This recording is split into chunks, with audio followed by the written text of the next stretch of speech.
வாழ்ந்திருக்கிற வாழ்க்கையில எது நல்லது, எது கெட்டது நம்ம டிஃபரன்ஷியேட் பண்றது ரொம்ப கஷ்டமா இருக்குதுன்னு எனக்கு தோணுது ஃப்ரெண்ட்ஸ். ஏன்னா ஒரு 2010, 2015 டைம்ஸ்லாம் பார்த்தீங்கன்னா, இன்டர்நெட் பூமிங் ஆயிட்டு இருக்கும்போது, நமக்கு காமனான நியூஸ் தான் வந்துட்டுருக்கும். எல்லாருக்கும் ஒரே நியூஸ் தான் டெலிகாஸ்ட் ஆகும். நம்ம அப்படியும் பார்க்கலாம். இப்போ எப்படின்னா, நம்முடைய ஏஜ் பார்க்குறாங்க, நம்ம இன்ட்ரெஸ்ட் பார்க்குறாங்க, நம்ம டெமோகிராஃபி, அப்புறம் நம்ம இதுக்கு முன்னாடி பார்த்த ஹிஸ்ட்ரியை பார்க்குறாங்க.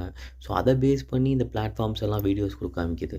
இது என்ன ஆகுதுன்னா, நான் ஒருத்தவங்கள பத்தி ஃபார் எக்ஸாம்பிள் நான் ஒரு ஒரு ஹீரோ பத்தியோ, ஹீரோயின் பத்தியோ, இல்ல பொலிட்டிக்கல் விஷயங்கள பத்தி நான் பாலிடிக்ஸ் பத்தி பார்க்குறேன்னா, அந்த பெர்சன பத்தியான தவறான விஷயங்கள் ஏதோ ஒண்ணு சும்மா ரேண்டமா பார்த்துட்டேன்னா, அத பேஸ் பண்ணியே வந்துட்டே இருக்கு. அப்புறம் போதாக்குறைக்கு இப்ப காமன் மேன் எல்லாருமே இப்ப எல்லாருமே வீடியோஸ் எடுத்து எடுத்து ஒருத்தவங்கள பத்தி பேச ஆரம்பிச்சுட்டாங்க. ஸோ அவங்க யாரெல்லாம் பேசுறாங்களோ, அந்த பெர்சன பத்தி அது அப்படியே ஃபீட் ஆயிட்டே இருக்குது. இது இது எப்படி இருக்குன்னா, கொஞ்ச நாள் போக போக நமக்கு அந்த பெர்சனுடைய ஒப்பீனியனே மாறிருது. சரி இது சரியில்லங்க என்னோட தாழ்மையான கருத்தா நான் பார்க்குறேன். ஏன்னா, இப்போ 90ஸ் கிட்ஸ் இருக்கவங்க, 80ஸ் கிட்ஸ் இருக்கவங்களுக்கு ஓரளவுக்கு தெரியும். இது இப்படி தான் ஃப்ரேம் ஒர்க் பண்றாங்கன்னு. பட் இப்ப இருக்கிற 2கே கிட் ஐ மீன் ஜென்ஸி கிட்ஸா இருக்கட்டும், அ கொஞ்சம் இப்ப என்ன சொல்றது, காலேஜ் படிச்சுட்டு இருக்கவங்களா இருக்கட்டும், அவங்களுக்கு தெரியுமான்னு எனக்கு தெரியல. தயவு செஞ்சு நம்பாதீங்க. இல்ல ஒரு வீடியோஸ் ஏதாவது வந்துச்சுன்னா, அத பேஸ் பண்ணி இவங்க இப்படிதான்னு தயவு செஞ்சு டிசைட் பண்ணிக்காதீங்க. இது ஒரு பெரிய ஒரு சர்ச்சையா இருக்கு.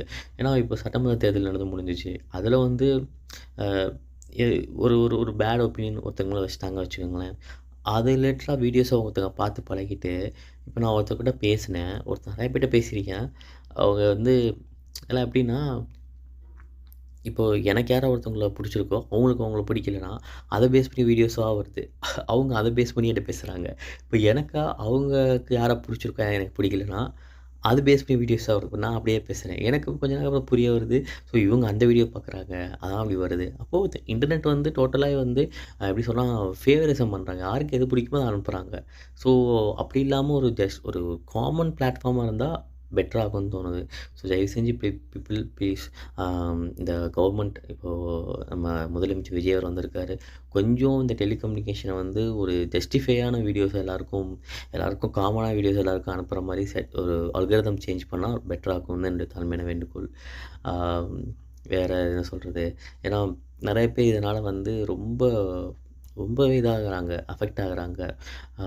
ஸோ ஏன்னா இப்ப எனக்கு பிடிச்சிருக்கவங்கள வந்து எல்லாருக்கும் ஒரு 10 பேருக்கு பிடிக்கும்னா, அவங்களுக்கு அந்த வீடியோ மட்டும் தான் போகுது. அவங்கள பத்தி பேட் ஒப்பீனியன் வந்து ஆப்போசிட் இருக்கவங்களுக்கு போகுது. அது நம்மளுக்கு தெரியறதில்ல. ஸோ இது ஒரு பெரிய ஒரு ப்ராப்ளம் ஆகிட்டு இருக்குது. இப்ப சமீப காலமா. ஸோ இதனால மென்டல் ஹெல்த்தும் நமக்கு ரொம்ப அஃபெக்ட் ஆகுதுன்னு என்ன என்னோட கருத்து. ஸோ கைஸ் ப்ளீஸ் இத கொஞ்சம் புரிஞ்சுக்கோங்க. ஸோ அ